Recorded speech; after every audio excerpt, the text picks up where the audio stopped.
Kuya, ano bang diferensya sa ordinary at nitro na hangin? Lagi daw tinatanong kung nitro or ordinary. So yung nitro means nitrogen air. So ang purpose lang naman ng nitrogen air, guys, pinakaiba niya sa regular na hangin ng sasakyan natin ng mga gulong is yung consistency niya. No, hindi kasi nag-expand masyado ang nitrogen air compared sa regular air sa mga tires natin kapag nagbabago yung temperature, di ba? Kapag ka regular air kasi, guys, kapag mainit, nag-expand siya, kapag lumamig, medyo nagko-contract ng konti.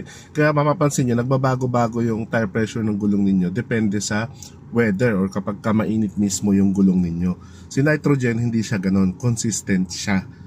So kung i-recommend ko ba sa inyo yung nitrogen versus regular air, depende sa inyo. Kasi para sa akin, hindi ganun kataas yung benefit ng nitrogen air kaysa sa babayaran mo sa kanya. Parang napapansin ko unnecessary gastos lang yung mga nitrogen air.